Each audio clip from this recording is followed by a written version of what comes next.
On va commencer aujourd'hui.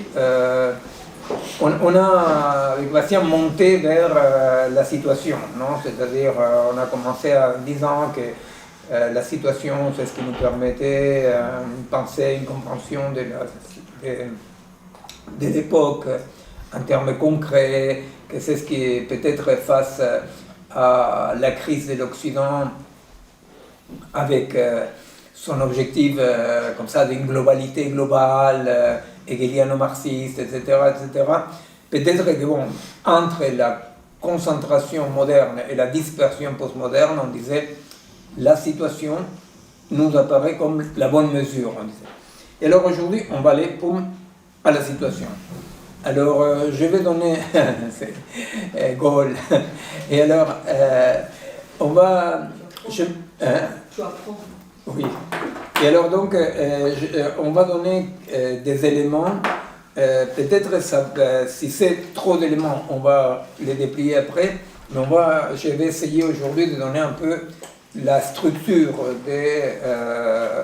comme ça, au cœur de ce qu'on nomme une situation. Pour commencer, on va prendre, de quel côté on commence pour s'élancer à l'eau comme ça. Alors pour commencer, ce que j'ai choisi, c'était la phrase quand même assez connue dans la phénoménologie et la perception de Merleau-Ponty, quand il dit « Mon corps est ma première situation ». Alors Merleau va dire « Mon corps est ma première situation ».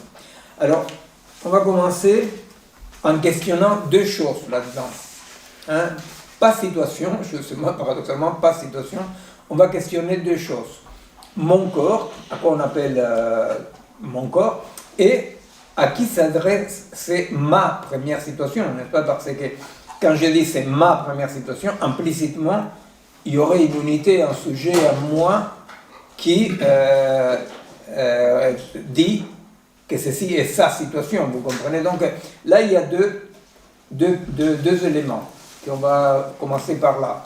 C'est-à-dire, qu'est-ce que c'est encore, dans ce sens-là, et à qui s'adresse c'est ma, qui est le possesseur de ma première situation, qui est ce sujet-là derrière. Alors, on va faire comme toujours un peu en spirale, je vais commencer d'un côté, on va revenir, mais disons que pour commencer, on peut dire, je vous rappelle des choses qu'on a vues, mais que maintenant on va les encastrer d'une façon différente, plus concrète dans la situation. Vous vous rappelez que nous, on considérait qu'un corps d'un mammifère, un corps d'un humain, mais pas que, bien entendu, est toujours une multiplicité agencée en actes. Il est tout à fait vrai, aujourd'hui je parlais avec mon ami Jean, justement, de ça, que c'est quand même significatif que dans un corps d'un mammifère, 9 de chaque 10 cellules qui le composent sont des bactéries. C'est-à-dire qu'à 90% d'un corps de mammifère est constitué de bactéries, soit des bactéries volantes, comme on dit, par exemple les bactéries du biotope intestinal, soit des bactéries absolument insérées et intégrées, comme les fameuses mitochondries, c'est pas la seule, mais bon, les mitochondries, c'est quand même pas rien, qui sont donc intégrées carrément au tissu, contrairement au biotope intestinal, n'est-ce pas? Mais dans tous les cas, 10% simplement sont des cellules somatiques. Alors, déjà, quand on dit corps, on est en train de parler d'une multiplicité agencée, que nous disons, cet agencement, cette unification n'est pas pour nous à concevoir, et ça c'est très important, n'est pas à concevoir d'une façon passive, n'est-ce pas? Ce n'est pas les clinamen d'Épicure, n'est-ce pas? C'est pas les clinamen d'Épicure. Vous vous rappelez, dans les clinamen d'Épicure, c'est une fiction que fait Épicure, mais pour comprendre l'unification, c'est-à-dire l'unification. La question de la unification, de la individuation est la question centrale, n'est-ce pas, de toute pensée, c'est-à-dire pourquoi une chose est une chose et n'est pas l'autre chose, n'est-ce pas? Alors, Épicure, pour comprendre l'unification individuante, va avoir cette fiction que les atomes, ce qu'ils appelaient eux les atomes, non, tombent en façon parallèle et de temps en temps un se dévie, il amène la déviation, et à partir de cette déviation, il y a une sorte de sédimentation. Au-delà des côtés quand même, oui, d'un imaginaire très fécond, nous disons que de notre point de vue d'une philosophie de l'organisme, non, cette unification n'est pas due à un événement au hasard subi passivement par des chocs entre des particules, atomes ou ce qu'on veut. Nous, ce qu'on va dire, c'est que l'unification de cette colonie, non, qui constitue un corps, non, l'unification de cette colonie, c'est de par ce que Deleuze, en reprenant Spinoza, il va appeler la partie intensive, c'est-à-dire cette dynamique, cette pure dynamique qui unifie, et nous avons toujours repris la définition de Kant d'organisme en disant qu'unifie en faisant que, fait que toute partie d'un corps unifié dynamiquement est pour et par l'autre. C'est-à-dire que chaque partie est pour et par l'autre. Alors, cette pour et par l'autre, c'est ça l'unification, c'est ça la dynamique d'unification, vous comprenez? C'est-à-dire, c'est la capture d'un ensemble par rapport auquel on pourrait dire qu'il y a soi et non-soi. Ça, on va le voir un tout petit peu plus loin, mais dans tous les cas, il y a quelque chose qui est défini en périmètre par intensité, par la force intensive de cette partie intensive, et non pas par un accident ou par une délimitation extérieure. Vous voyez, c'est-à-dire que là, j'ai évoqué la question des essences, parce qu'effectivement, c'est la grande discussion par rapport aux essences, n'est-ce pas? Si, dans la philosophie idéaliste, quelle qu'elle soit, non, une essence, c'est-à-dire qu'est-ce qui définit que quelque chose soit une chose et pas l'autre chose, est toujours quelque chose de déjà unifié par rapport auquel la multiplicité est plutôt l'accident. D'un point de vue très platonicien, pas que, mais très platonicien, ce qui est premier, donc l'essence précédant l'existence, ce sens-là, n'est-ce pas? Alors, ce qui est premier, ce sont les essences éternelles, platoniciennes à l'occasion, quelle qu'elle soit, n'est-ce pas? Et là, dans les cas de l'unification dynamique organique, on peut dire que la multiplicité capturée participe de la individuation, de l'émergence individuelle, mais là il y a une petite parenthèse qu'il faut faire pour pouvoir avancer. Si on définit, dans la tradition idéaliste, on définit toujours l'essence de ce qui est quelque chose de façon extra-existence, n'est-ce pas?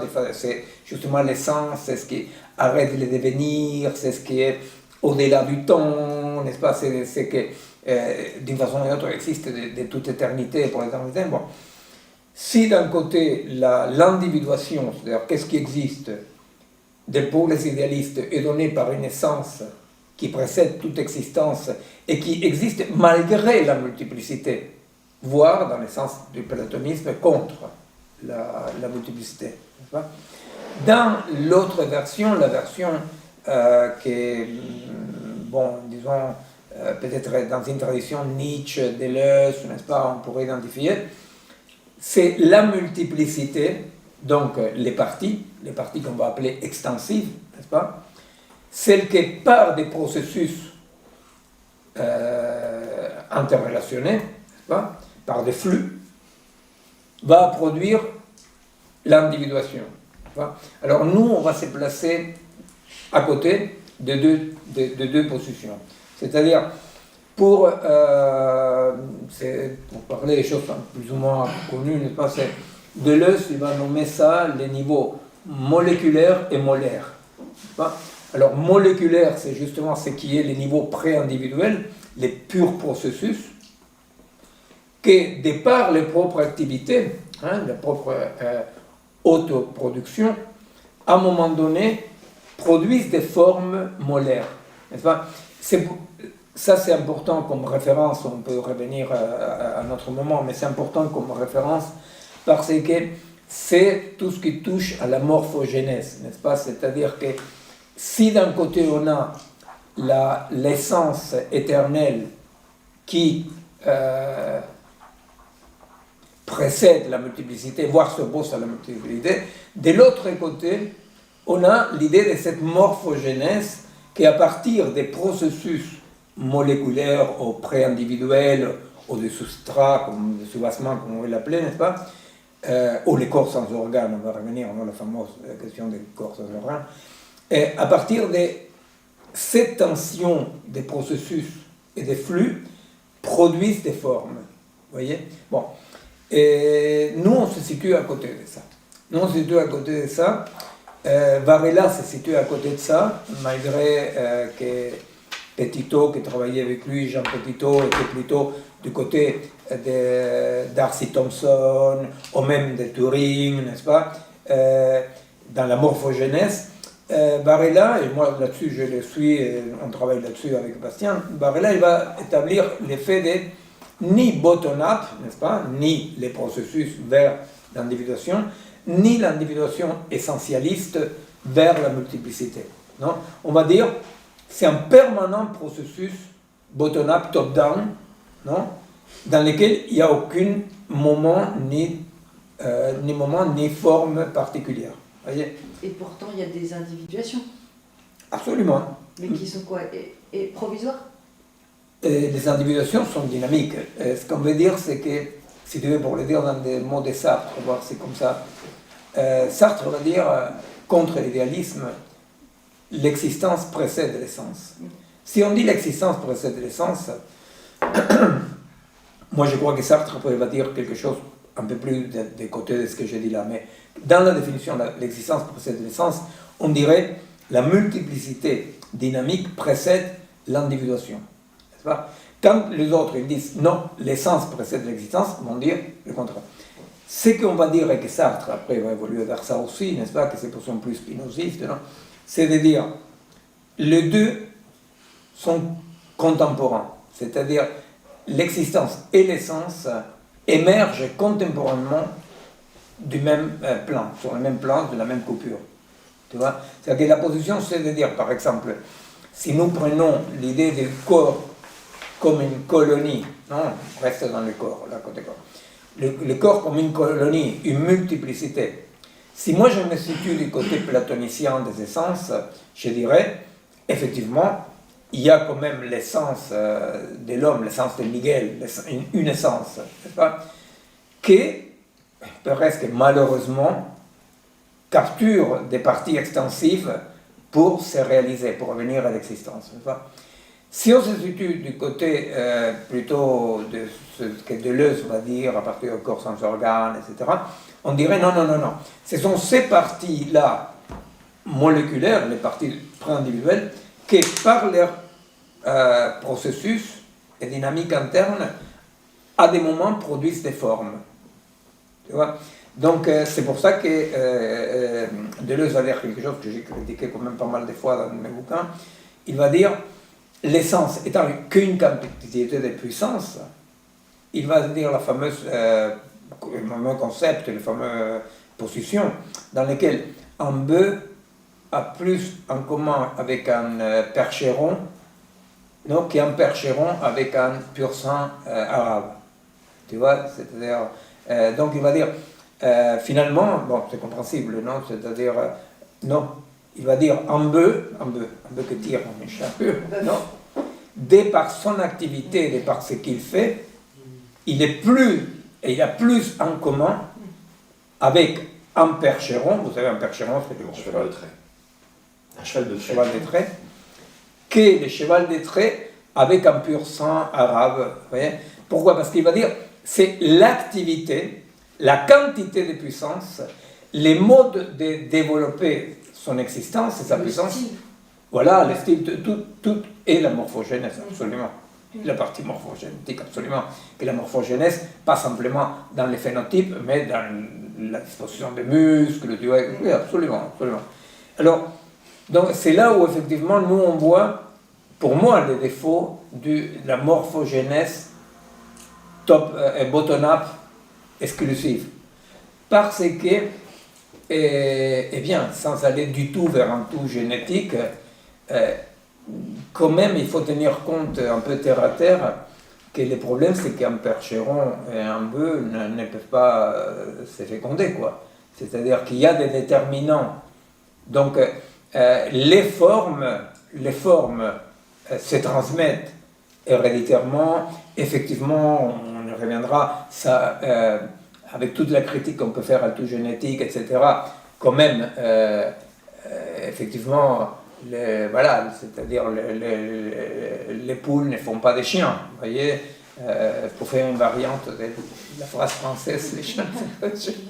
Et alors, tu vois, c'est-à-dire, alors donc, nous, ce qu'on va dire, c'est qu'il y a une tension permanente entre ce qu'ils appellent les soubassements moléculaires ou pré-individuels et les formes. Tu vois, nous on se place de ces côtés-là dans la singularité du vivant. Voilà. Alors, dans mon corps et ma première situation, côté corps, c'est ça. Côté corps, on dit un corps est cette unité unifiante dans laquelle la partie intensive se maintient dans une tension permanente sans solution entre la forme et les processus pré-individuels. Tout en tenant compte, parce que c'est utile, de ce que va dire Simondon, c'est-à-dire qu'à la fois ces pré-individuels persistent dans l'individuel. C'est-à-dire qu'il ne faut pas voir ça chronologiquement du tout. Cette tension concomitante, contemporaine, est une tension permanente, que c'est l'effort pour, le cognatus, l'effort pour. C'est-à-dire cet effort pour entre la forme formée et les pré-individuels formants, mais comme une permanence, n'est-ce pas? Là, c'est la nature naturelle, nature naturante, on peut faire, et c'est important de faire des connexions. Alors, par corps, nous, on va entendre cette multiplicité agencée dans une tension entre forme individuelle et partie pré-individuelle dynamique permanente. Alors, de l'autre côté, il y a ma première situation, il écrit Merleau. Alors, ces ma, effectivement, je disais, renvoie à un sujet. Implicitement, dans la phrase, on comprend qu'il y a un sujet, là, un moi, un sujet. Eh bien, pour nous, comme nous, on va présenter la question de la situation, d'accord, il n'y a pas un sujet, et c'est ma première situation, ne renvoie pas à un sujet existant et encore moins préexistant, n'est-ce pas?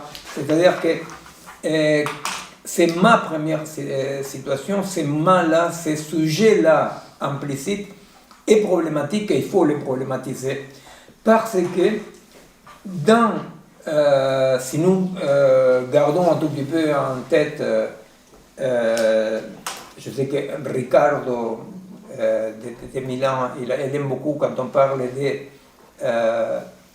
d'espace vectoriel. Si on garde dans la tête cette multiplicité vectorielle, n'est-ce pas, on peut dire que oui, dans le corps, toutes ces bactéries, les tissus, les organes, n'est-ce pas, sont des vecteurs, sans oublier tous les vecteurs épigénétiques des milieux qui interviennent dans cette tension, n'est-ce pas? Bon.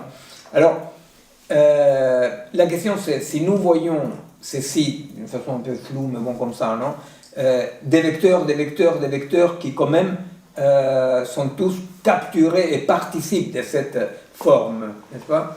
Eh bien, ce qui est important pour nous, c'est que la résultante de ces champs vectoriels multiples et dynamiques n'est pas le moi ni le soi. Vous comprenez? C'est-à-dire que quand on dit, là on prend comme première situation analysée, comme situation archétypale pour après voir d'autres, on est en train de prendre le corps comme une situation. Alors on dit, si le corps est une situation, la résultante, il y a une résultante dynamique qui peut être identifiée à la partie intensive, hein, c'est-à-dire voilà. La résultante dynamique n'est pas un moi ou un sujet quelconque. Vous comprenez? Le moi ou les sujets font partie des vecteurs émergents. Vous comprenez? C'est-à-dire que la résultante est la situation elle-même. C'est-à-dire que nous, on va mettre comme la seule chose qui est causa sui, pour reprendre ce dont on a parlé il y a quelques séminaires, la seule chose dans laquelle on reconnaît une causa sui, une dynamique, n'est-ce pas, d'autoproduction, et à la situation dans son ensemble. Mais justement, c'est important de comprendre ça parce que ça c'est le passage, pour nous, un passage important par rapport. Justement, ce n'est pas que quand je prends en compte tous les vecteurs, on ne peut pas prendre en compte tous les vecteurs qui constituent un corps, parce qu'il y a une tangente vers l'infini. Mais si je prends en compte un ensemble significatif des vecteurs qui constituent mon corps, eh bien, la résultante, c'est pas moi. Non, la résultante est le corps comme situation, duquel, dans cette situation, un des vecteurs est un moi, un sujet. Dit autrement, nous sommes en train de reprendre là Leibniz et Spinoza, quand on dit le point de vue ne dépend pas du sujet, c'est le sujet qui dépend du point de vue. Là, quand on parle de point de vue, on parle de point de vue matériel, objectif. Tout va bien? Non, mais juste un point quand même. Pour autant, le moi apparaît toujours dans l'après-coup. Dans l'après-coup de l'émergence de la situation. Déjà individuée. Absolument. Oui.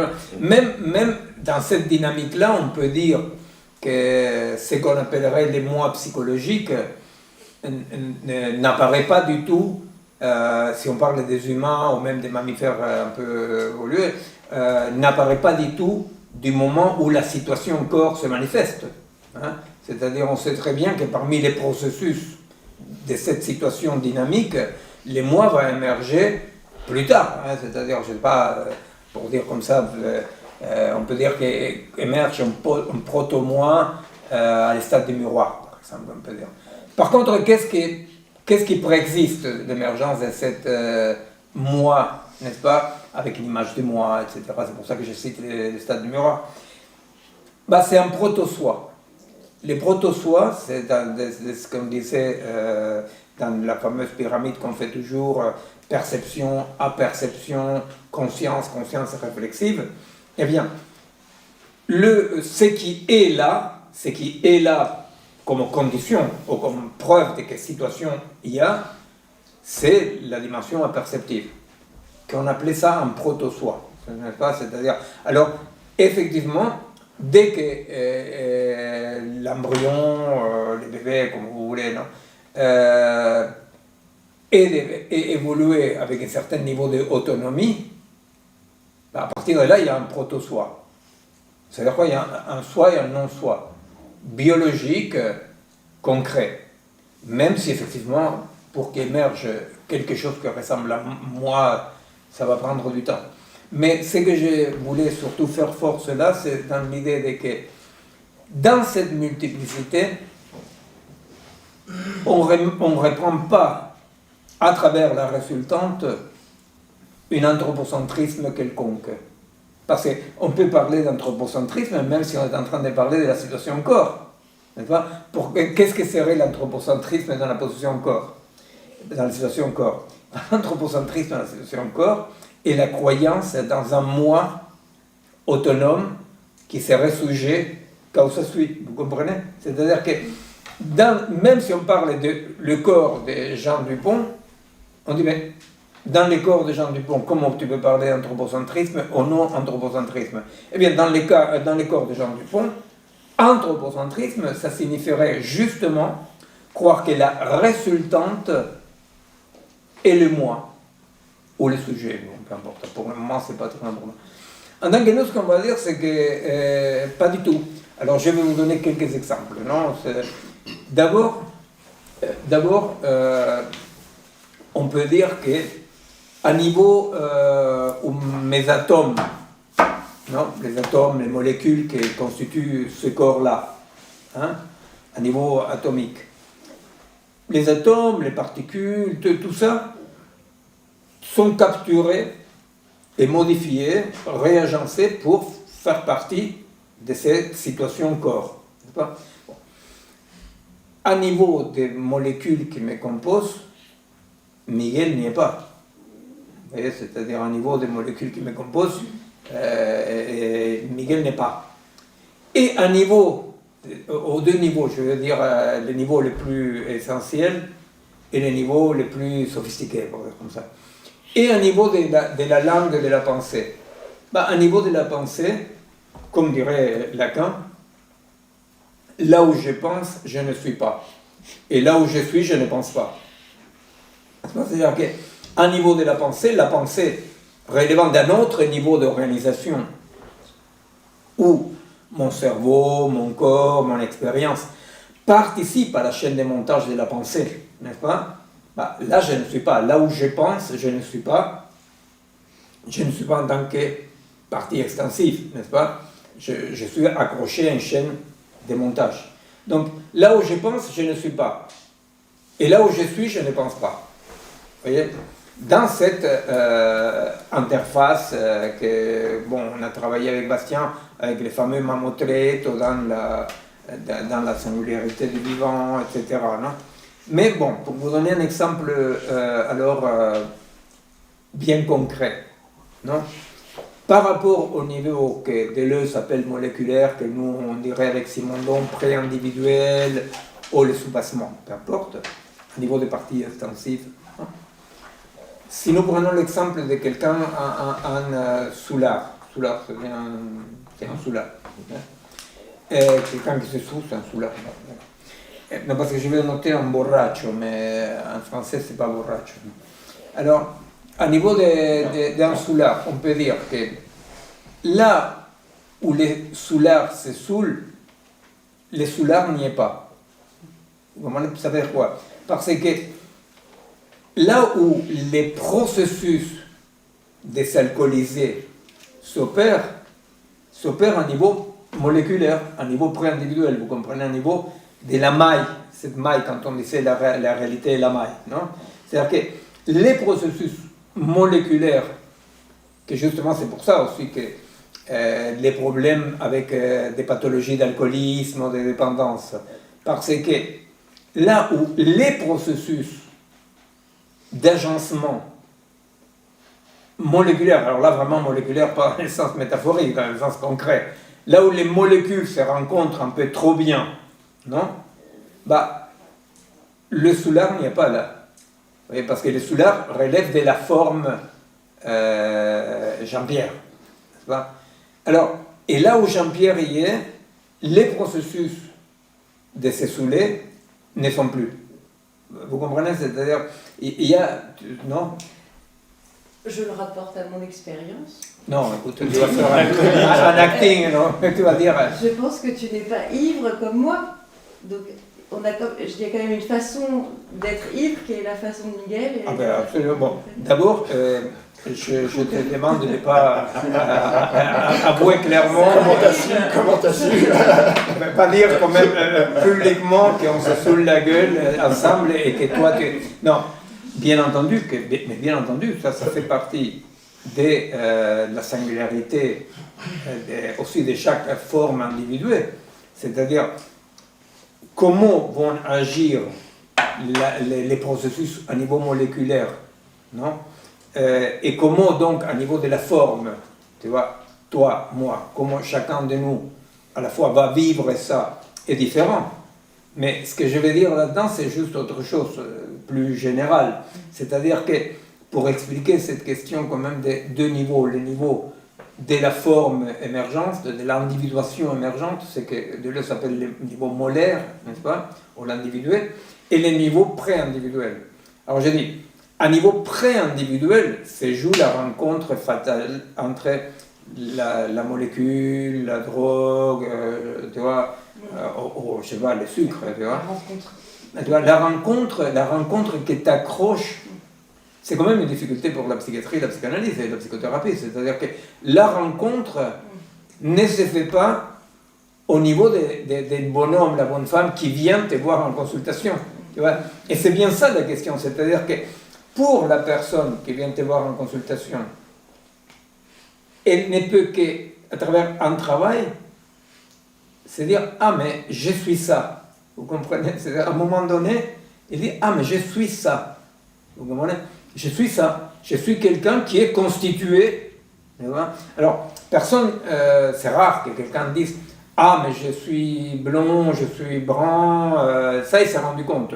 Par contre, toutes les déterminations qui constituent cette singularité-là, cette personne-là, eh bien, le problème est bel et bien que ce qui va se jouer à niveau pré-individuel, ce sont des déterminations qu'à niveau déjà individuel, on ne peut que constater. Et c'est bien ça la difficulté. La difficulté, c'est quand on essaye, d'un point de vue thérapeutique, de résoudre les choses en ignorant les niveaux moléculaires pré-individuels où la rencontre s'est faite.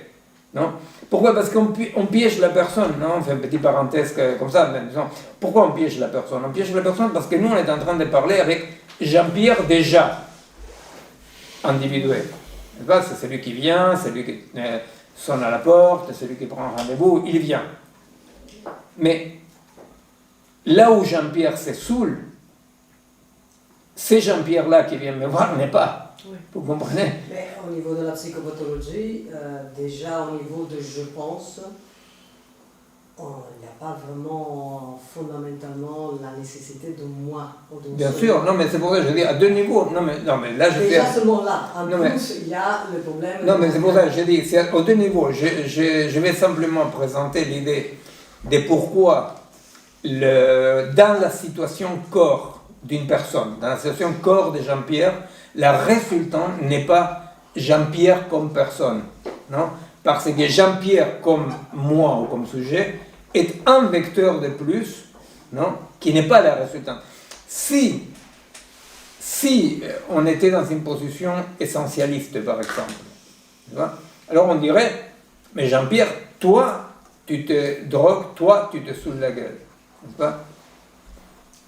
Si on est dans une position plutôt morphogénétique bottom-up, on dirait, bon, écoute, c'est un tout petit peu la schizoanalyse, un peu, disons, non, de façon un peu rapide peut-être, mais de dire, bon, oublie-toi, tu vois, ici il ne s'agit pas de dire si tu te saoules, tu ne te saoules pas, tu es dans des processus, tu es constitué par des processus comme ça. Nous, ce qu'on dit, c'est qu'il y a cette tension, dans laquelle, dans ce que nous avançons comme thérapie situationnelle à la fois, qu'est-ce qu'on dit? Dans laquelle, effectivement, il faut tenir compte de ce paradoxe dans lequel nous sommes en train de parler d'individu à individu, mais il ne faut jamais oublier que les processus qui déterminent cet individu-là se jouent à notre niveau, n'est-ce pas? Se jouent à ce niveau de cette multiplicité agencée. C'est-à-dire, ce que je voulais être clair là-dedans pour ces points-là, vraiment, c'est, donc je disais, on reprend Merleau, il dit « Mon corps, c'est ma première situation ». Pourquoi c'est une situation? J'ai commencé un peu à expliquer pourquoi c'est une situation comme multiplicité agencée de façon intensive et non passive, donc c'est en agir, non, en agir, les parties extensives qui participent et qui sont capturées dans cette dynamique. La question implicite de ma situation, qui pourrait renvoyer à un sujet comme résultante, on dit, à la limite, si on veut lire le texte de Merleau comme ça, on dirait, effectivement, dans toute situation comme corps, donc là on reste à la situation corps, il existe une dimension participante qui dit je me saoule, ou ça c'est mon corps. Vous comprenez? C'est-à-dire que, mais ce n'est pas la résultante, c'est-à-dire que la dimension moïque, par exemple, consciente qui peut dire ah ouais, ça c'est mon corps, il n'y a aucun problème, à ceci près, que ce n'est pas la résultante la dimension qui dit c'est mon corps est un vecteur de plus dans la multiplicité de la situation. Vous comprenez? C'est-à-dire que c'est pour ça que nous, on n'adhère pas, de toute façon, c'est très difficile à comprendre qu'est-ce qu'il peut vouloir dire l'hindouisme profond. Pour nous, c'est difficile de faire des hypothèses, mais quand dans l'hindouisme, on dit les moi ou l'individu est maya, donc ça veut dire est une illusion, n'est-ce pas? Ou les projets des bouddhistes de dissolution de l'individu, on ne sait pas qu'est-ce que ça veut dire vraiment, c'est compliqué de savoir ce que ça veut dire. Mais nous, on dirait l'individu ou le moi, etc., c'est une vérité de perspective. Vous comprenez? C'est-à-dire que d'une certaine perspective, quand il dit c'est mon corps, juste il suffit de savoir que ce sujet qui énonce ça n'est pas la résultante, est une dimension. Vous comprenez? C'est-à-dire de la même façon, par exemple, que vous pouvez avoir une douleur d'estomac. Bon voilà, c'est une douleur d'estomac, c'est-à-dire le corps est un ensemble de flux de sensations. Là, on va venir à match, non? Les sensations. Le corps est constitué d'un ensemble de flux de sensations. Hein? C'est les sensations qui constituent le corps. Le corps n'a pas de sensations, c'est des sensations, c'est un ensemble agencé de sensations qui... Bon. Alors imaginez, vous avez mal au vide. Vous avez mal au vide. Bah, vous avez mal au vide. Ce mal au vide est une sensation que tout à coup devient importante, n'est-ce pas? Que devient... voilà. Mais pourtant, ce n'est pas la résultante. Vous comprenez? C'est un vecteur, à un moment donné, qui se manifeste. Vous voyez, c'est-à-dire, de la même façon qu'à un moment donné, le vecteur moïque va dire « je suis Miguel », eh bien, « je suis Miguel », nous devons le prendre de façon dynamique dans la multiplicité de la situation corps, comme un vecteur de la même façon que le vide se manifeste avec une douleur.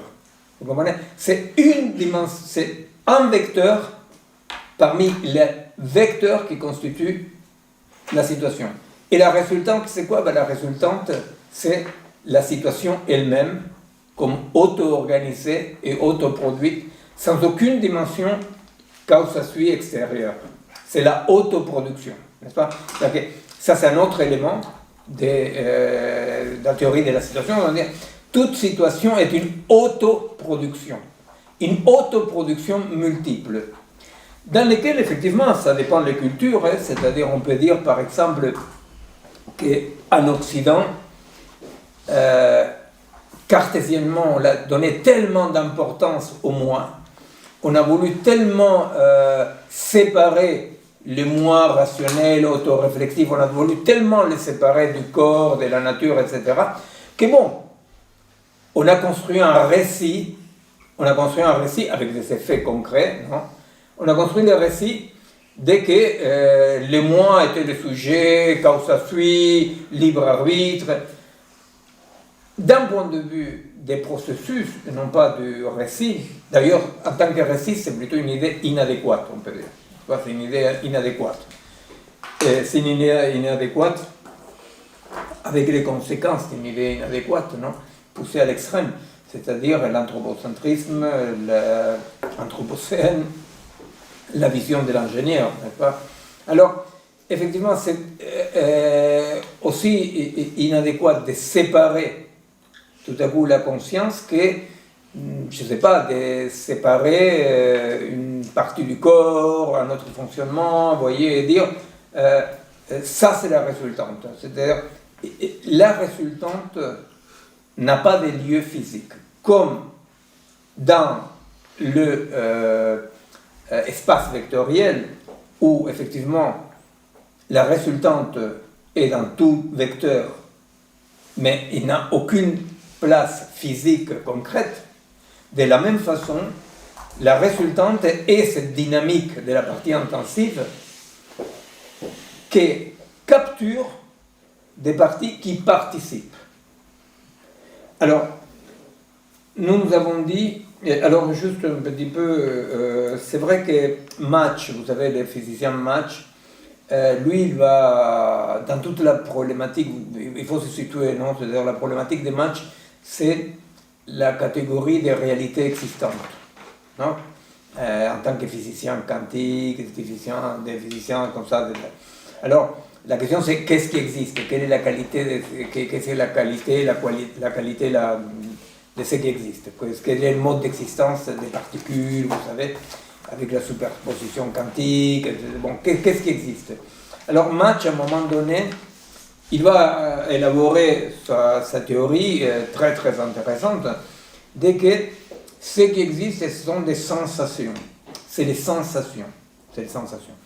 Et que les sensations, on va dire, c'est les modes à travers lesquels les mondes se présentent au monde. Vous voyez ? C'est-à-dire que les sensations ne sont pas les sensations de quelqu'un. Les sensations, c'est cet ensemble dynamique, ce flux des sensations à travers lesquels le monde, l'existence se présente à lui-même. Oui. Damasio, Alain Damasio, le neurobiologiste italo-américain. Antonio, c'est pas là. Ah, pardon, excuse-moi, oui, tu as raison, Christian. Antonio Damasio. Voilà. Damasio, exactement. Bonjour Alain, quand même. Antonio Damasio, lui, il va dire les systèmes nerveux constituent, pour dire comme il comprend lui en tant que biologiste, les phénomènes de la conscience. Non ? Alors il dit, à vrai dire, les systèmes nerveux constituent une sorte de cartographie, non ? Des maps, non ? Du corps, non ? Et qui va produire, à travers ces sensations, va produire des images, n'est-ce pas ? Mais ces images-là sont un mode de manifestation des sensations de ce corps-là, n'est-ce pas ? Alors, Mach va dire, voilà, il va dire les sensations, donc les sensations, en disant qu'est-ce qui interagit entre les parties extensives d'un corps ? Qu'est-ce qui interagit entre les parties extensives d'un corps ? Ce qui interagit entre les parties extensives du corps, c'est un flux permanent de sensations, non ? Un plan d'événements. Alors, de ce point de vue-là, vous comprenez pourquoi effectivement, on se sépare de la conception du clinamen, non ? C'est-à-dire, c'est pas un advénement passif, etc. C'est une pure activité.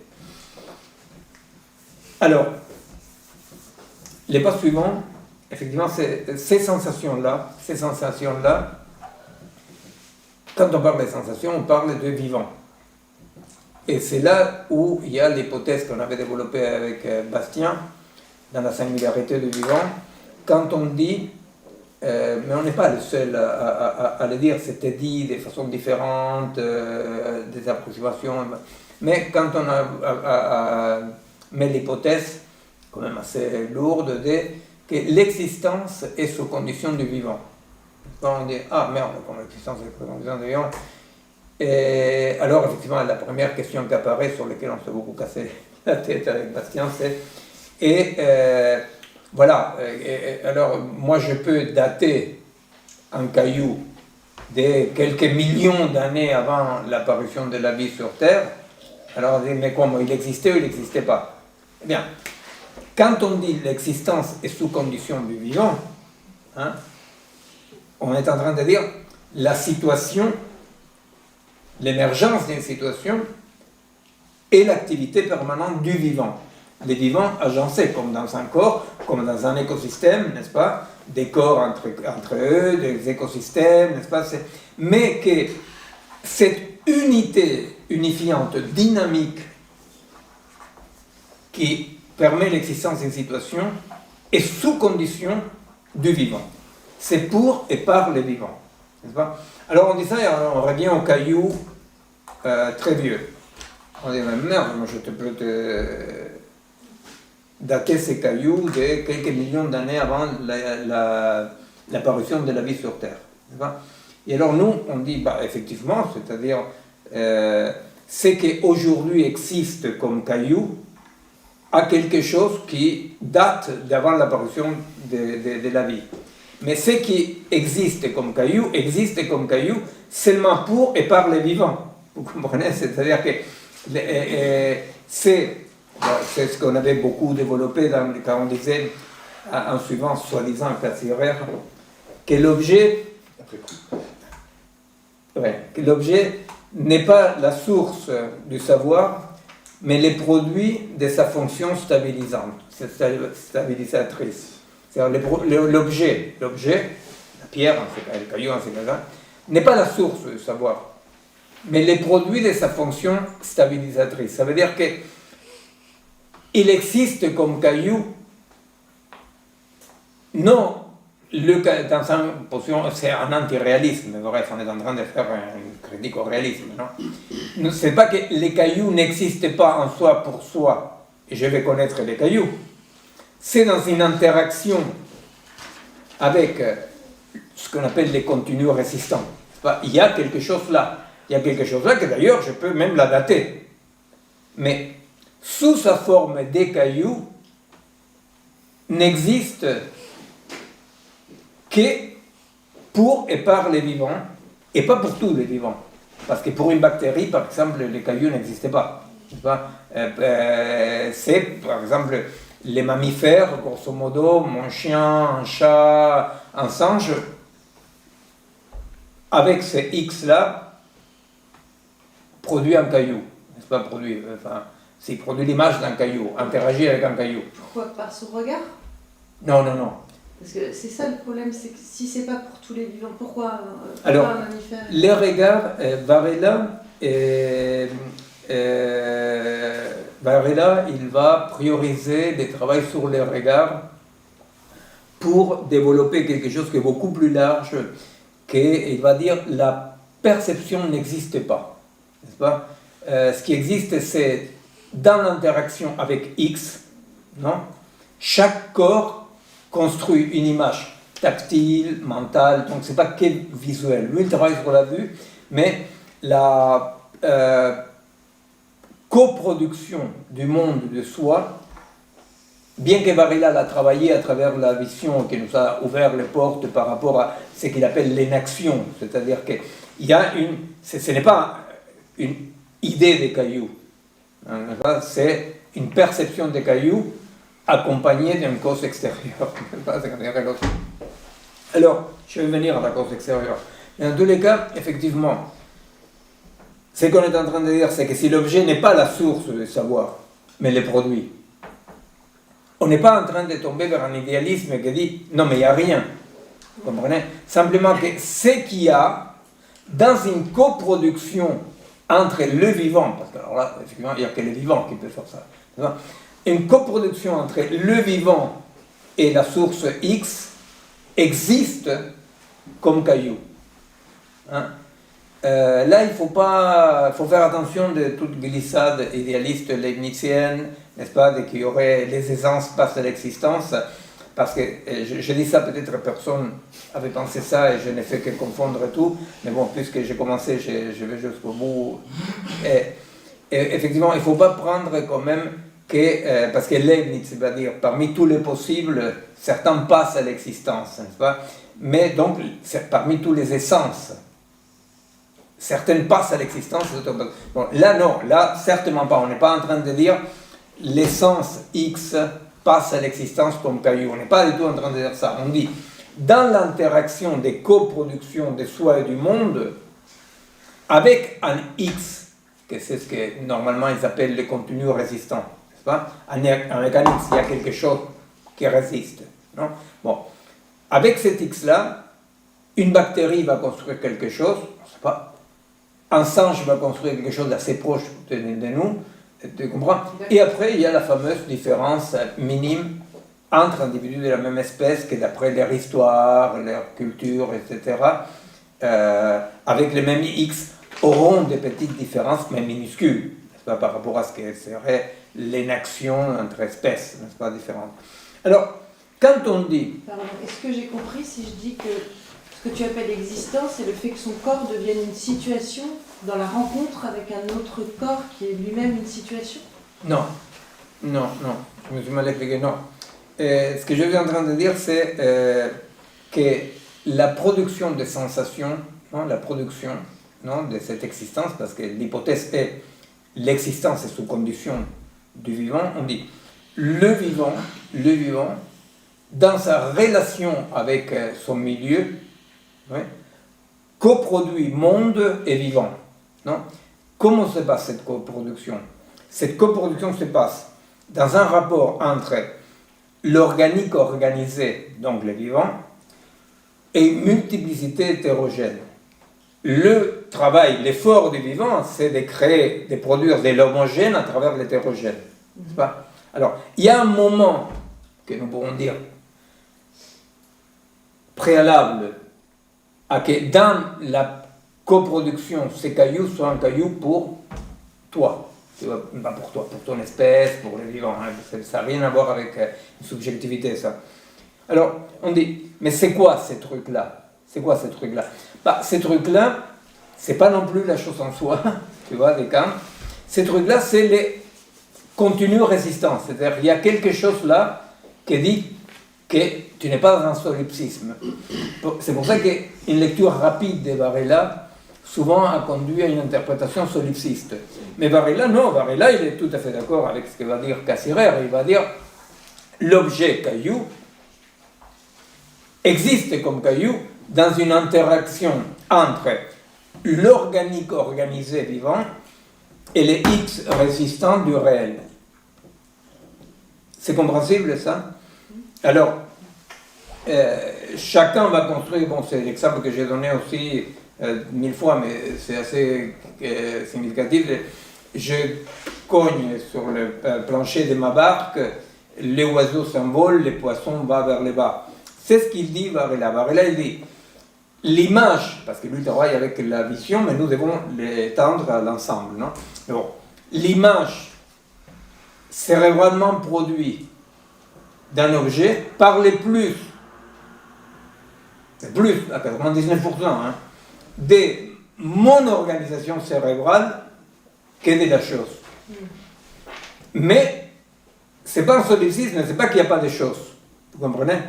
Mais simplement, c'est pour ça l'exemple du poisson qui va vers le bas et l'oiseau qui va vers le haut, ça veut dire avec les mêmes X,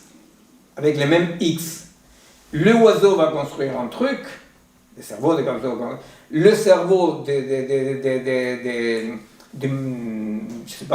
singe va construire des choses, et l'interaction du vivant de la bactérie, n'est-ce pas, et va construire autre chose, n'est-ce pas? Alors, Varela, il reprend en fait Pessoa dans l'île de la tranquillité, il dit ce que l'on voit n'est pas ce qu'on le voit, mais ce que l'on est. C'est comme ça qu'il...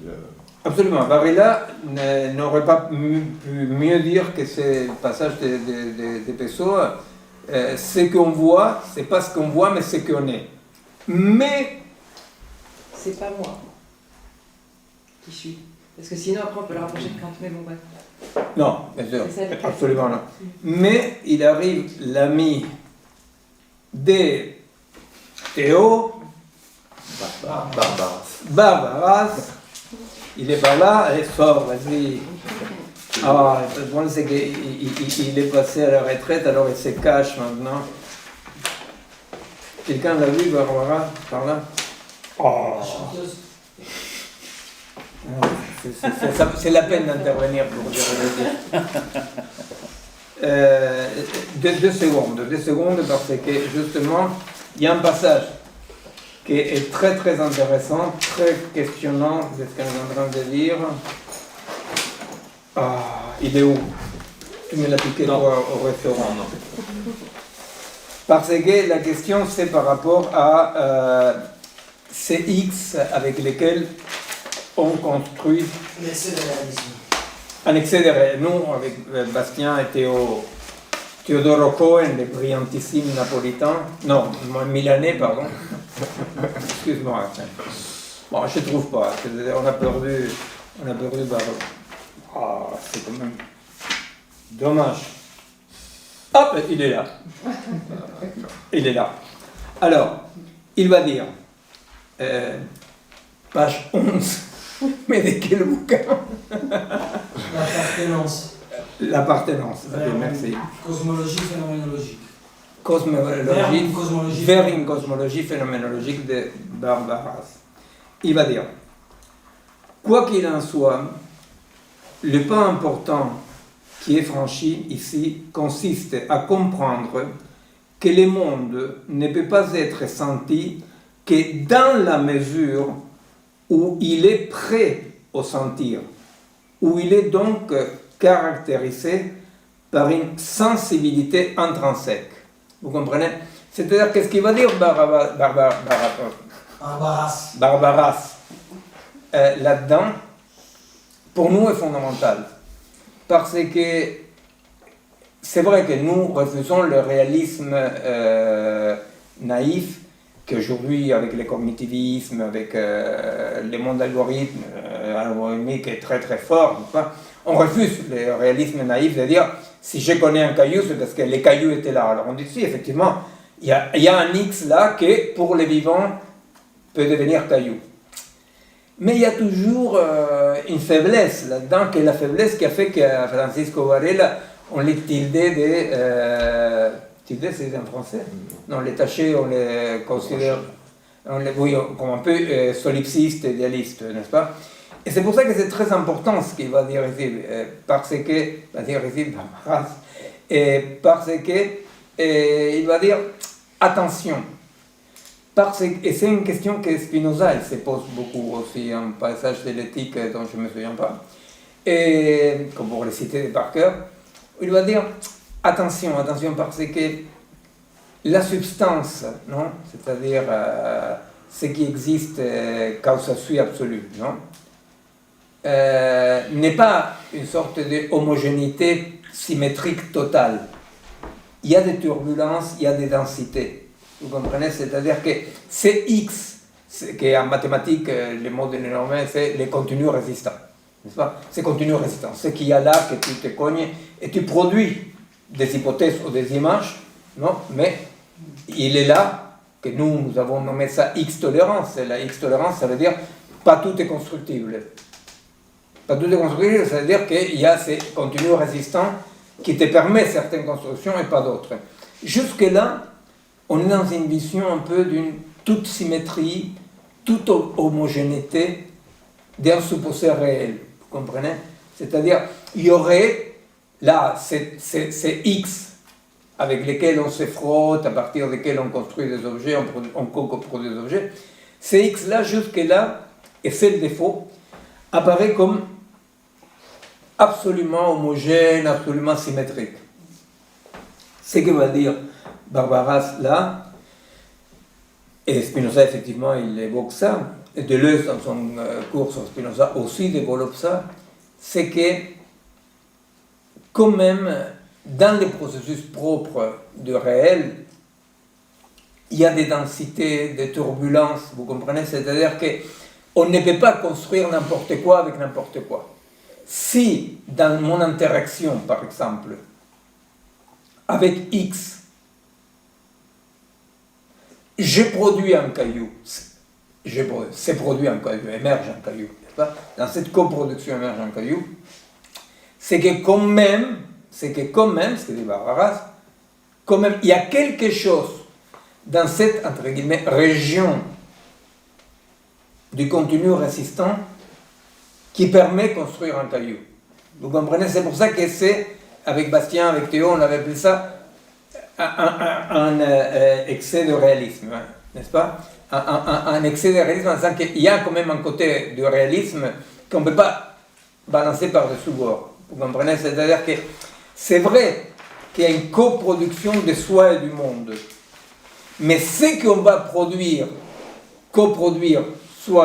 par soi, il faut comprendre absolument le sujet transcendantal kantien. Et il ne faut absolument penser en soi personnel, non? On est en train de parler en soi situationnel, etc. Dans cette coproduction vivant, là ça va mieux, vivant-monde, cette coproduction vivant-monde, c'est très important de tenir compte quand même que c'est avec quoi on cogne, c'est avec quoi on interagit, eh bien, ce n'est pas d'une homogénéité, une symétrie totale. Si peut émerger dans cette coproduction un caillou, c'est quand même parce que dans l'inaccessible total noumenique, hein, il y a quand même des densités, des turbulences. C'est compréhensible de ça? Ce qui désigne finalement, Rabat, c'est le connaissable du connu. Et c'est ce que les néoplatoniciens appellent, quelques siècles avant Barbaras, ils appellent les connaissables du connu. Alors, Proclus... D'ailleurs, Barbaras, il cite tout le long du bouquin, plus longtemps, les néoplatoniciens. Barbaras dit, Teodoro Cohen, qui est là derrière caché, cite tout le bouquin, pendant tout ce bouquin, Platon et les néoplatoniciens. Alors, Proclus, lui, il va dire, non, et Damascius aussi, Damascius va dire, le connaissant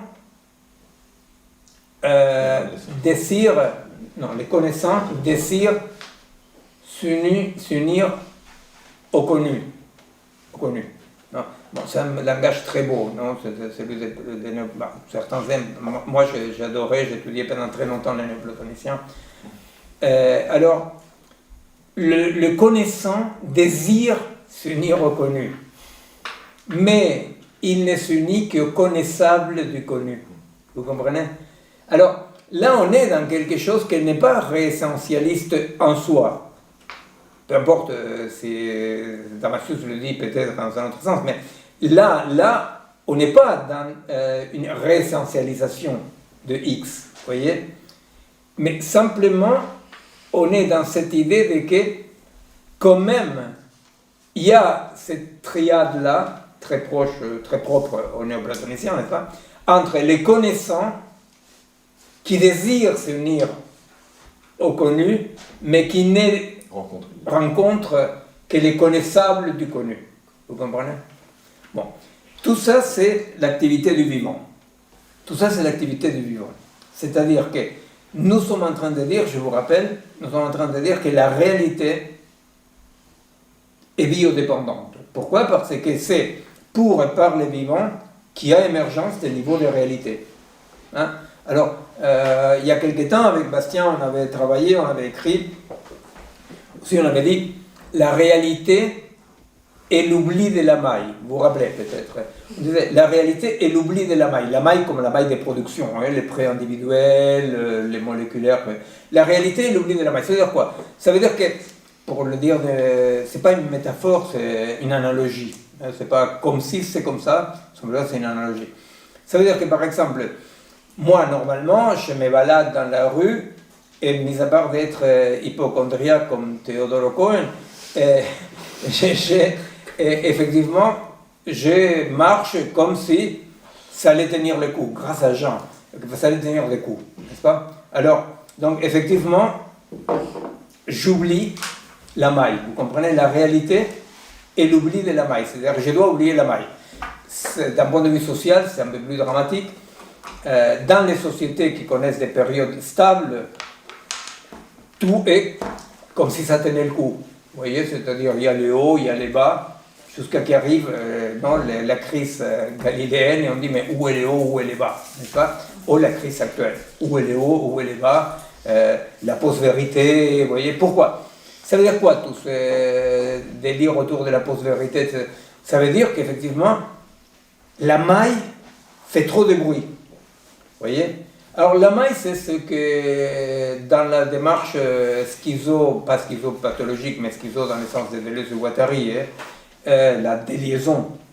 Ils vont dire, bon, finalement, le schizophrène, c'est lui qui n'arrive pas à vivre dans les liaisons de la réalité, donc des formes, et la déliaison se rappelle trop à lui. Vous voyez, la déliaison se rappelle trop à lui.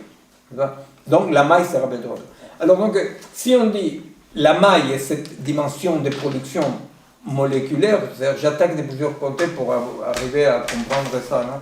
Si la maille est ce niveau moléculaire, pré-individuel de production de la réalité est l'oubli de la maille.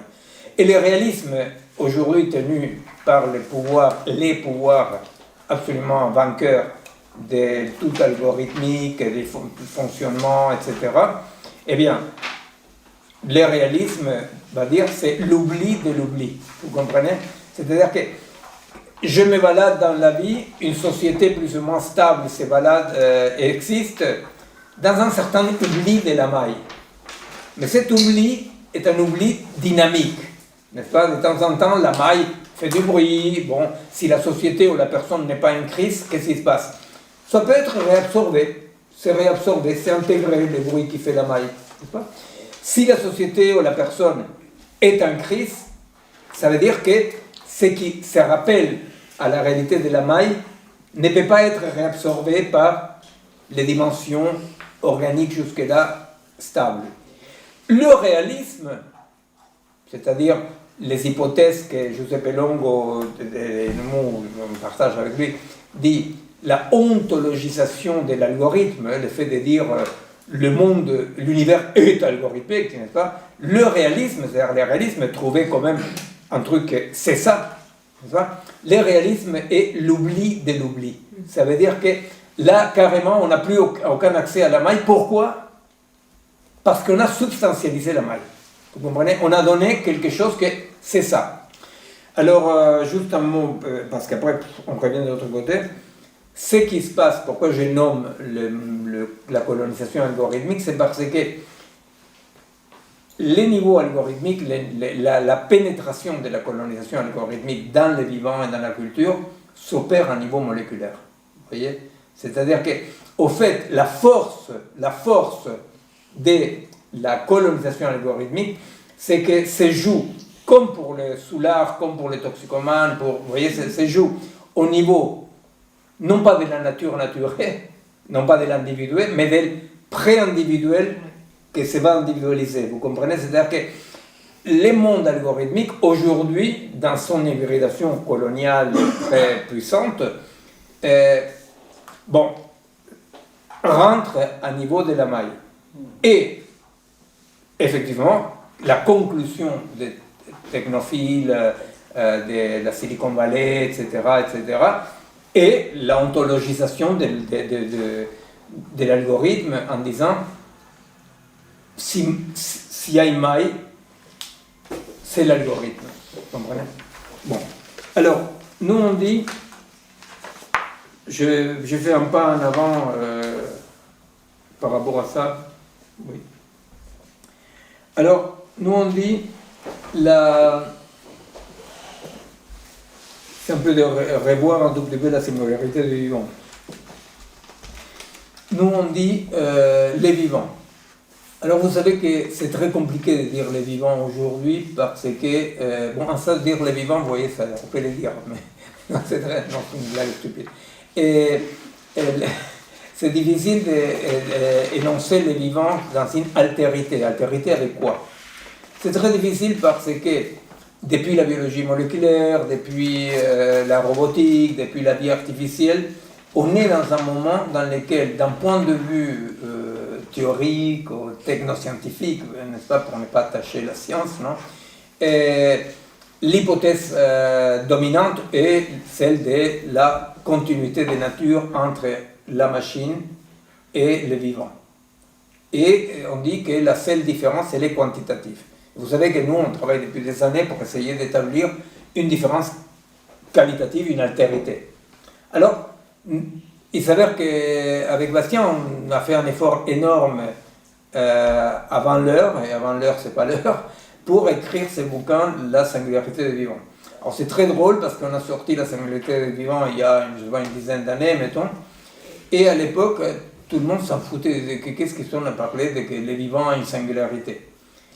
Et quelques années plus tard, arrive ChatGPT, c'est vulgarise l'intelligence artificielle, la vie artificielle, et alors tout le monde dit « Aïe, mais est-ce que les vivants ont une singularité ?» Bon, nous, on n'a pas fait un coup éditorial parce qu'effectivement, on avait dégainé trop tôt, mais il s'agit de revenir à ça. Il s'agit aujourd'hui, comme une préoccupation qui est déjà dans le sens commun, de dire « Merde, et qu'est-ce qui nous reste à nous ?»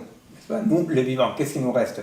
Et ceux qui ne savent pas, parce que ça c'est encore pire, c'est que d'un point de vue de la technoscience, c'est qu'est-ce qui nous reste à moi qui prétend une altérité ridicule, parce qu'il pense qu'il y a une continuité de nature, n'est-ce pas?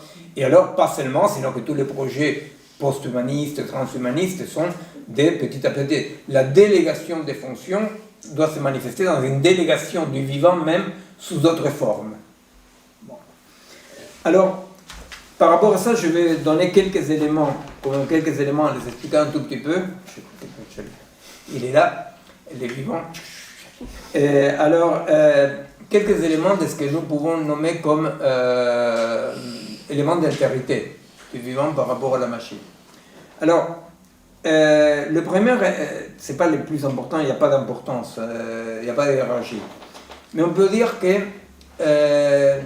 la colonisation du vivant s'est fait en bonne partie à travers la assimilation et la discipline du vivant au temps de la montre.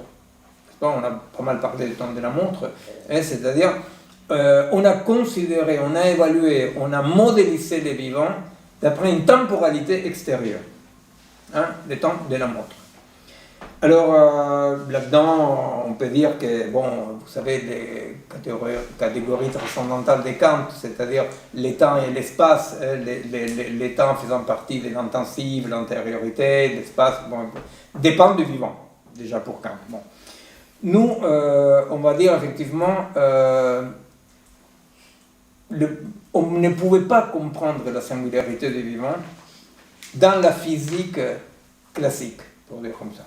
Vous voyez ? C'est-à-dire que si on voulait comprendre la singularité du vivant, il y avait quelque chose que la compréhension d'après la physique classique posait un problème. Alors, c'est la physique de la thermodynamique qui va nous donner, à partir de Prigogine, pas que, mais Prigogine l'a ordonné un peu avec son fameux, très connu, la Nouvelle Alliance, non, avec Stanger.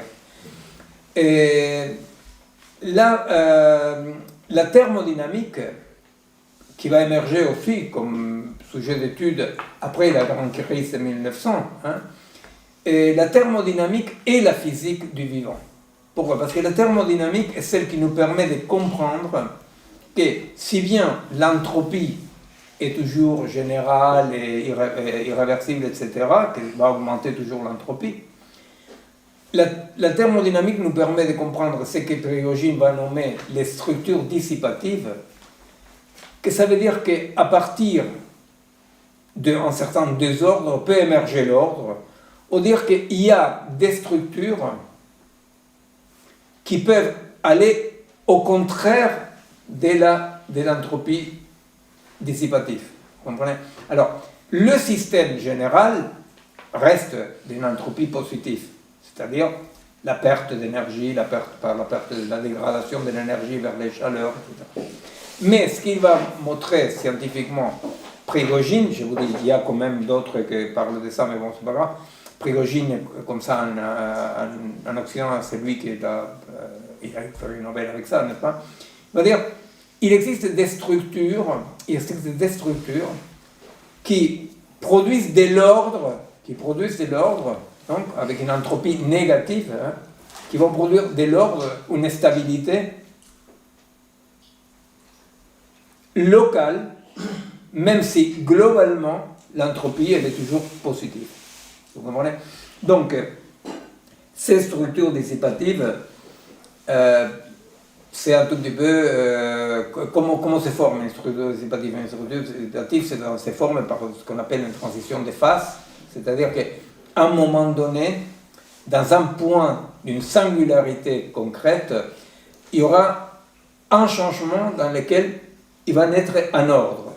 Alors, par exemple, quand les fameux exemples, les exemples les plus communs, n'est-ce pas, une transition de phase, c'est quand l'eau se transforme en gaz, ou quand l'eau se transforme en gel, n'est-ce pas?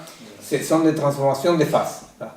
À ces moments-là de transformation de phase, c'est quand il y a un changement de phase, n'est-ce pas? C'est-à-dire que tout à coup, du gel devient de l'eau, ou de l'eau devient de la vapeur. À ces moments-là, il y a un moment dans lequel la corrélation entre les molécules tend vers l'infini, il y a une sorte de capture des molécules qui vont agir en unisson. Vous comprenez? Il y a l'émergence d'un ordre entre les molécules d'un ensemble. Alors, c'est intéressant la structure dissipative parce que les structures dissipatives nous permettent de voir que dans des états critiques, des molécules s'ordonnent entropie négative, vont se ordonner. Alors, effectivement, les vivants ne se réduisent pas à des structures dissipatives ni à des états critiques, parce que les états critiques sont des états dans lesquels émerge un ordre. Non? Si on se rappelle ce que je dis, ne serait-ce qu'il y a 20 minutes, c'est-à-dire émerge à travers les pré-individuels moléculaires, va émerger un ordre. Bon, cette émergence d'un ordre est un état critique. Boum. Or, à vrai dire, les vivants ne peuvent pas être réduits à une structure dissipative par émergence dans un état critique, parce que les vivants, c'est pas moment dans lequel une molécule s'ordonne. Un ensemble de molécules s'ordonne. Et alors, donc, c'est Giuseppe Longo et Francis Bailly qui ont développé ce concept très très fécond et très fort d'un état critique étendu. Ils disent le vivant, effectivement, peut s'expliquer à travers l'émergence des formes par une transition de phase, effectivement, donc un état critique, sauf que contrairement aux états critiques dans la nature inanimée qui sont instantanés, voyez, les états critiques qui caractérisent le vivant sont des états critiques étendus. Voyez, donc, si dans une transition de phase de liquide au gazeux, il y a un moment donné dans lequel un ensemble de molécules vont opérer dans ce que nous avons appelé la double contrainte. Ça veut dire quoi? Dans les états, pour dire ça, naturels, les molécules fonctionnent d'après des mouvements browniens, vous voyez, c'est-à-dire chaotiques. Elles bougent dans tous les sens, sans aucun ordre, n'est-ce pas? Et en perte permanente d'énergie, aux transformations de l'énergie en chaleur, donc entropie positive. Dans l'état critique, qu'est-ce qui se passe? Dans l'état critique, les molécules gardent leur fonctionnement, entre guillemets, naturel, comme dans l'état brownien, mais à la fois, donc ça c'est la première contrainte dans le sens qu'elle fonctionne comme ça, hein, mais il va émerger une deuxième contrainte qui est la contrainte qui les fait, tout en restant les mêmes, qu'elles-mêmes, s'unir à l'autre. Vous comprenez? Il va apparaître un double fonctionnement que nous avons nommé la double contrainte, dans laquelle la molécule continue à bouger, à fonctionner d'après sa nature, comme avant, mais il y aura une deuxième contrainte qui va les pousser, pendant juste une transition de phase, va les pousser vers cette unité qui va créer la structure dissipative.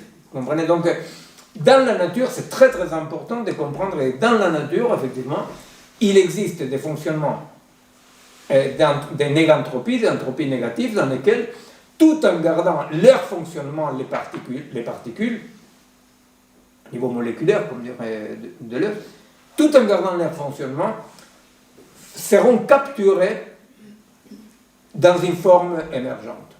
Bon. Sauf que dans la nature, les transitions de phase sont comme instantanées. Je me souviens que quand on avait travaillé avec Bastien dans la singularité des vivants, moi j'avais même contacté le service, je me souviens, de chimie moléculaire, je vois que c'est à Lyon, je ne sais pas si c'est appelé comme ça exactement, parce que je voulais comprendre comment on pouvait voir, qu'est-ce qu'on voyait à niveau de la molécule quand une molécule était capturée par un état critique, vous comprenez? Je voulais voir qu'est-ce qui s'est passé à ce moment-là par la molécule. C'est très compliqué parce que quand vous regardez à niveau moléculaire, la molécule continue à se comporter avec un mouvement brownien, et quand vous regardez à niveau des systèmes, non, et vous voyez l'émergence de quand même une forme, vous comprenez? Mais si vous regardez, si vous voulez voir l'état critique dans la molécule, vous ne les voyez pas. Vous ne les voyez qu'à niveau macro. Vous comprenez? Bon. Mais ces transitions de phase sont instantanées. C'est pour ça que Francis Bailly et Giuseppe Longo, ils vont développer les concepts très très fertiles d'état critique étendu dans les temps. Vous comprenez? Alors, ils vont dire, effectivement, nous pouvons comprendre les phénomènes du vivant comme un état critique dans lequel chaque partie, même à niveau moléculaire, chaque partie va se comporter d'après sa propre loi, première contrainte, mais aussi d'après une deuxième contrainte. Alors, là, les vivants, il faut les comprendre effectivement comme les vivants individuels, mais aussi comme l'espèce et aussi comme l'écosystème. Alors, une situation, dans le sens organique, on est en train donc d'approcher la définition de l'organique à la situation. C'est-à-dire qu'une situation est une dynamique organique. Eh bien, dans l'existence d'un organisme quelconque, alors cet organisme-là, nous devons le comprendre, je répète, comme l'organisme individuel, comme l'organisme lié à l'ensemble, c'est-à-dire que les bactéries, les cellules, les bonhommes, l'environnement, vous voyez, c'est-à-dire que, donc, il va se comporter de façon organique, mais il faut le comprendre ça même dans l'hérédité, n'est-ce pas? C'est-à-dire qu'il y a une sorte de permanente reconstitution de l'état organique. Vous voyez, c'est-à-dire que si nous disons que dans un dispositif organique, l'organisme incorpore des parties extensives, il bouffe, hein? Il bouffe, il respire, ou il reçoit le soleil. Avec cette partie extensive, il les transforme pour créer, produire ces parties propres, extensives propres. Et en permanence, elle va les perdre aussi. Vous voyez? Donc l'organisme doit perdre en permanence cette partie extensive pour maintenir quoi? Sa mémété, pour être elle-même. Bon, c'est ce qu'on a dit souvent, l'exemple du bébé qui un mois après sa naissance, ne reste aucune molécule de celle qu'il y avait un mois avant. On dit. Donc c'est pas le même, non. La mémété, dans les vivants, la mémété est sous condition de la perte permanente. C'est là où nous devons essayer de penser aussi les vivants comme ces processus d'espèces ou d'écosystèmes dans lesquels la mort est le moment dans lequel, pour les besoins absolument vitaux de l'espèce, il faut se débarrasser des parties extensives. C'est-à-dire que quand on meurt, on devient cette unité organique, c'est l'effet, et on devient un agrégat des parties extensives. Hein? Alors, de la même façon que pour un organisme, vivre exige la production, la perte permanente des parties extensives, eh bien, la naissance et la mort sont deux moments que nous individuons, mais à vrai dire, il faut les penser comme une continuité organique, dans lesquelles même prendre l'espèce est restreint, parce que c'est un écosystème. Alors, quelques éléments pour quand je reviens, quand Milei va me libérer, je vais revenir pour la prochaine séance de séminaire, mais bon, pour le moment, on va dire les quelques points qu'on a identifiés, n'est-ce pas, comme pour dire qu'est-ce qui fait partie de cette singularité vivante. D'abord, donc, les structures dissipatives, l'état critique étendu.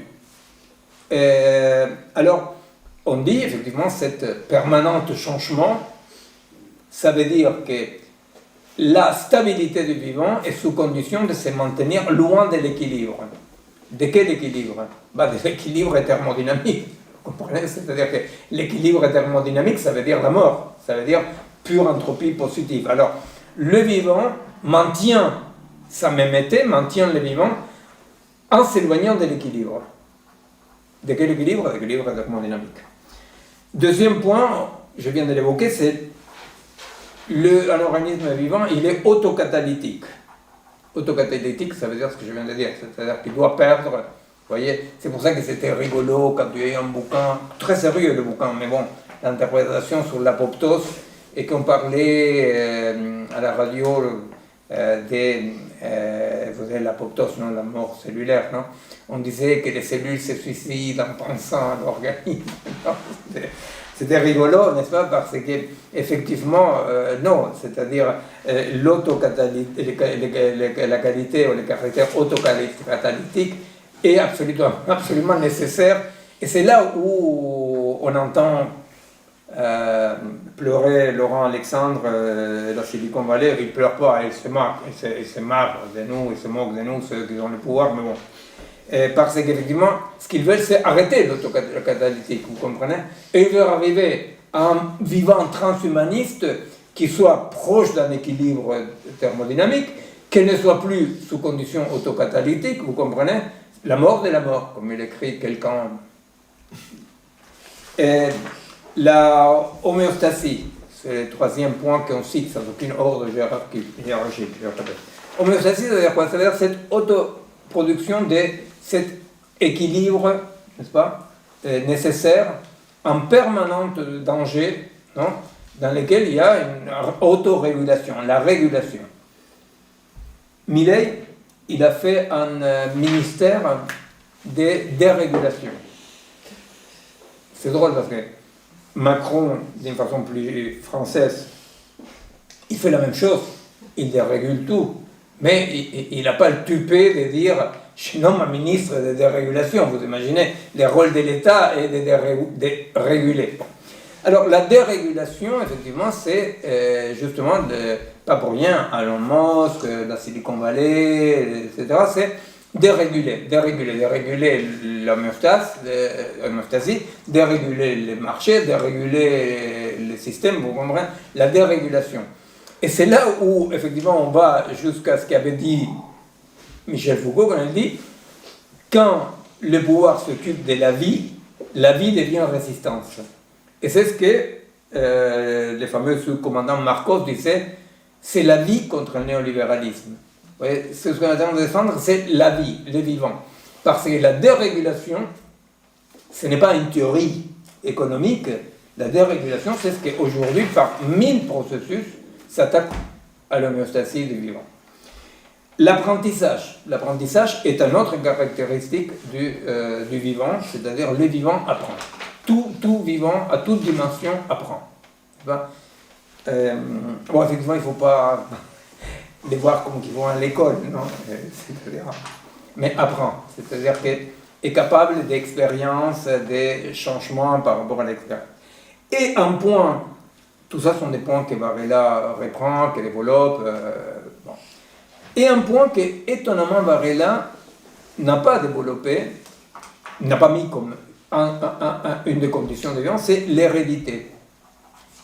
Et à cette époque, quand je connaissais, j'ai fréquenté Varela, la Salpêtrière, etc., on était tous, moi aussi, on était éblouis par la théorie de l'émergence, les robots qui étaient capables, avec une programmation minimale, par itération, de te faire un faux plat. Vous voyez, c'était la théorie d'émergence. Non, la complexité émerge comme ça, des bottom-up, etc. Et je pense qu'à ce moment-là, Varela, contre ses propres convictions, même spirituelles, et il a laissé de côté l'hérédité comme une des conditions du vivant. Moi, je pense que l'hérédité fait partie, parce que je ne conçois pas les vivants autrement que comme des lignées entrecroisées et agencées d'hérédité, de transmission de vivants. Vous voyez, c'est-à-dire, après tout, c'est Louis Pasteur, hein, c'est-à-dire la non-génération spontanée, c'est-à-dire le vivant, effectivement, est un processus multiple, hein, des auto-reproductions de ces vivants-là et des changements en permanence, mais des hérédités avec transformation, etc. Alors, c'est un système chimique auto-entretenu, capable d'évolution darwinienne par association. Hein? Je dis parce que c'est la définition qu'on a mis. Alors maintenant, on va voir. État critique étendu, c'est post-it, il est fait. Membrane cellulaire, aux clôtures opérationnelles. Imaginez-vous que dans tous ceux qui essayent honnêtement et laborieusement de fabriquer la vie artificielle, le problème principal pour créer une bactérie, une cellule artificielle, imaginez-vous quel est le problème principal? Le problème principal, c'est la membrane. Vous voyez? Le problème principal, c'est la membrane, c'est-à-dire pouvoir produire une membrane qui déterminerait en soi et en non-soi comme condition de vivant. Voilà. Et c'est un problème, c'est-à-dire on n'arrive pas à créer une membrane. Ouais. Alors, cette membrane-là, que Varela va l'appeler clôture opérationnelle, aussi nous parle fondamentalement d'une condition, d'une singularité du vivant, et que le vivant n'est pas fitness. Les vivants agit par rapport à ses propres affinités électives, par rapport à ses comportements propres. C'est comme ça qu'elle l'appelle Varela, les comportements propres. Vous voyez? Alors c'est les fameux scorpions, et la grenouille, etc. Les comportements propres. C'est-à-dire que les vivants ont ses comportements propres, il peut apprendre, il peut se modifier, mais dans une certaine limite. Mais même ces apprentissages et ces modifications ne sont pas fitness. Vous comprenez? Alors ça veut dire quoi? Ça veut dire qu'effectivement, ça passe sous sa casse, quoi. C'est-à-dire que c'est une évolution, l'évolution par contrainte, dans laquelle effectivement, les vivants vont garder sa propre nature, comme dirait le scorpion qui pique la grenouille, vous voyez, parce que, effectivement, ce n'est pas une question de la survie de l'individu, c'est une question de la continuation de l'espèce. Et c'est à travers la continuation de l'espèce, en coévolution sous la pression des contraintes, que les espèces pourront plus ou moins continuer à vivre et se développer ou disparaître. Et non, c'est post-it, on a vu déjà. Alors, là, peut-être un dernier point, parce que je sais pas, j'étais très optimiste par rapport à la longueur du temps, justement la question du temps est une des caractéristiques, mais parce que là je vais venir à une question de la fonction génétique. Est-ce que la fonction génétique est les singularités ou pas, et de quelle façon la génétique entre parmi ces conditions du vivant, n'est-ce pas? Mais bon, avant de venir à ça, justement, une des conditions du vivant et cette temporalité cyclique que j'évoquais avant, qui ne correspond pas au temps colonial, au temps de la modernité, au temps occidental. C'est-à-dire que les fameuses horloges biologiques ne correspondent pas à la temporalité de la montre. Alors apparemment il y a un paradoxe là, mais ce n'en est pas un, parce que je dis, la physique qui nous permet de comprendre les vivants, c'est la physique thermodynamique. Or, la thermodynamique, dans la physique, est ces moments dans lesquels on peut établir une flèche du temps. Vous savez, dans la physique newtonienne, la physique classique, pré-physique thermique et pré-physique atomique, bien entendu, le temps apparaît comme réversible dans les formules. Dans les formules, le temps est réversible. C'est-à-dire que je ne peux pas, à travers une formule de la physique, déterminer en avant et en après. Dans la thermodynamique, apparaît une flèche du temps.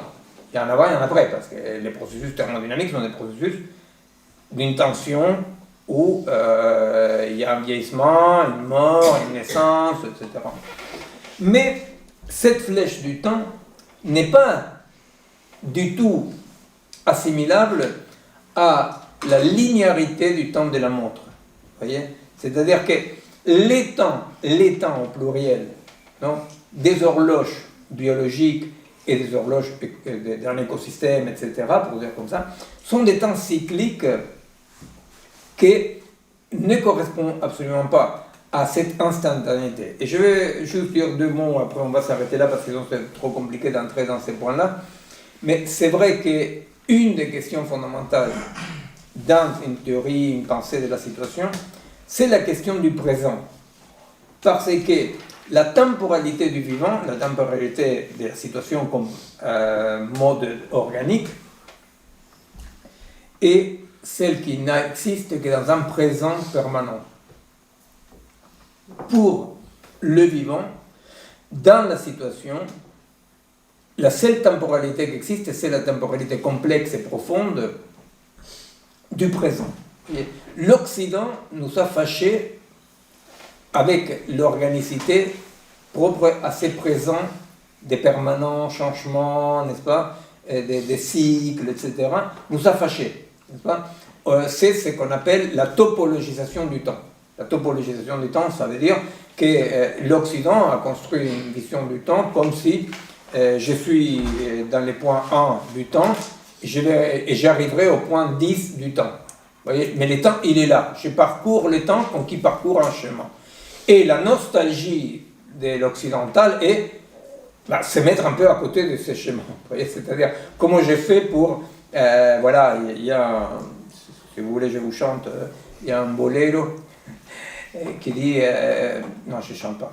Qui dit horloge, arrête ton chemin. Pour le public hispanophone, reloj ne marque las horas, non? Je veux dire, horloge ne marque pas les heures. Vous imaginez, c'est pas qu'il était en train de passer un mauvais moment, les gars, non? Si vous voulez que ça s'arrête, c'était parce qu'il était plutôt pas en train de passer un bon moment. Alors les mecs, ils ne veulent pas qu'il arrive le matin, parce que s'il arrive le matin, la belle risque de partir, alors il dit bon. Et c'est la préoccupation permanente de l'occidental. Mais comment faire pour que ça s'arrête, n'est-ce pas? Or, le problème, c'est qu'en réalité, ceci est une vision tout à fait disciplinaire, extérieure, imposée comme un vécu, hein, à cette multiplicité propre au cycle multiple du vivant, pour lequel la seule chose qui existe est en présente dynamique, en permanente évolution. Vous voyez? Pour lesquels la donnée linéaire de la montre ou du calendrier, quel âge tu as, quelle semaine on est un vecteur dans cette multiplicité du présent. Alors je vous ai donné plusieurs fois l'exemple le plus banal, qui est celui de ce qu'on appelle à niveau neurophysiologique la fenêtre temporale. Je vous la répète avant de se quitter parce que la prochaine fois on va revenir là-dessus, qui est le fait que dans le cerveau, il existe ce qu'on appelle des neurones retards qui se chargent de maintenir, stopper la vision jusqu'à ce que l'audition arrive. Bon, il n'y a pas que la vision et l'audition, il y a tout un ensemble d'éléments. Donc, que le présent est une sorte de composition, hein, un montage qui prend son temps. L'autre exemple, effectivement, c'est la musique. Personne n'entend une note de musique. Hein. Même toutes les recherches de la sérialité tournaient un peu autour de ça. Hein. C'est-à-dire, parce qu'effectivement, ce qu'on entend, c'est quelque chose qui relève ou dévoile, ou qui nous permet d'intuire ces présents étendus. On entend au même moment la musique qui précédait, la musique qui va venir et la musique qu'on est en train d'entendre. N'est-ce pas? C'est-à-dire que, à vrai dire, d'un point de vue organique, nous vivons en présent permanent. En présent permanent. N'est-ce pas? C'est-à-dire que ce n'est que la séparation coloniale de l'Occident, qui commence avec Platon, hein, qui va à séparer une éternité extramondaine, non, de devenir comme pure dégénérescence. Parce que, d'un point de vue de la situation de l'organisme du vivant, les vivants, ils n'existent que dans un présent avec une tas de possibilités, de virtualité dans le sens de Deleuze, des possibles à développer, n'est-ce pas? Qu'est-ce qu'ils vont établir? Et ça, c'est un point important pour lequel on peut revenir absolument. Ce qui établit ces présents étendus, établit le fait qu'à partir des vecteurs déterministes, émerge un présent non prédictible. Vous comprenez? C'est-à-dire que c'est à partir d'un tas d'axes, de vecteurs tout à fait déterministes, hein, c'est inchangeable, c'est déterminé, hein, tout ce qui conforme cette situation. Eh bien, la situation est imprédictible, même si elle est constituée d'une série de vecteurs tout à fait déterministes. Vous voyez? C'est qu'à niveau micro, obéit à des lois déterministes, à niveau macro devient imprédictible. C'est la théorie des chaos, c'est la théorie des catastrophes, n'est-ce pas? C'est-à-dire que les chaos s'appellent chaos, ça c'est le prénom, mais le nom de famille c'est déterministe. Le chaos est déterministe, à travers les attracteurs étranges, etc. Mais vous voyez, c'est-à-dire que, effectivement, je voulais m'arrêter là pour aujourd'hui en disant, justement, la situation a son caractère organique parce que la situation dépend du vivant, parce qu'effectivement, ce sont des flux de sensations, non? Et la situation existe comme un présent permanent en évolution. Vous voyez, c'est-à-dire que c'est pourquoi, par exemple, c'est vrai, c'est pas des imaginations comme ça, dans des cultures paramodernes, non? C'est-à-dire non prémodernes et paramodernes, les Indiens, certaines nations indiennes, certaines cultures indiennes, certaines cultures africaines, ben, les rapports avec la mort est différent qu'en Occident. Vous voyez? Pourquoi le rapport avec la mort? Le rapport avec le vieillissement est différent. Vous voyez? Le rapport avec l'enfance, pourquoi? Eh bien parce qu'on n'a pas cette vision linéaire du temps. Vous comprenez? Ce qui existe là comme un présent épais, permanent, multiple, en train de se auto-présenter au présent. Non? Donc effectivement, dans cette auto-présentation du vivant, la vision linéaire du temps, qui est celle de la machine, n'est-ce pas? Celle dans laquelle on dit les temps s'accélèrent, les temps ne s'accélèrent pas, c'est que la colonisation machinique écrase des cycles. Non? Et effectivement, dans ces présents propres au vivant, décolonisés, hein, dans ces présents propres au vivant décolonisés, le temps linéaire, la mesure linéaire du temps, est un vecteur parmi la multivectorialité qui constitue ces présents permanents. Voilà. Alors donc, il n'est pas content, la montre, parce que je dis que je m'en fous, mais bon, on va la respecter, on va tenir compte un peu du présent linéaire, du temps linéaire. Tu es sûr qu'il y a un mois? Que quoi? Qu'il a un mois. Il a quoi? Un mois pour t'entendre. Non, il n'a pas un mois, il est à moi. C'est une longina, c'est à moi. Et en plus, c'est un héritage, tu vois. Alors, la prochaine... Alors là, oui. Quand même, tu vois. Alors, la prochaine, il faut voir un peu qu'est-ce qui est écrit les rois, la Gourie, tu vois, la Gourie par rapport au mode d'existence des objets techniques, aussi avec Simondon. Il faut voir un tout petit peu ces questions de l'héritage, non, c'est complexe. Et la prochaine fois, ça sera le 7 mai. Ah, bravo. La prochaine fois, c'est le 7 mai. Voilà. Alors, bonsoir à toutes et à tous. Et, comme on dit en langage inclusif, à tutis. Et on se revoit le 7 mai, pour ceux qui sont en différé, pour ceux qui sont en Zoom, pour ceux qui viennent ici. Voilà.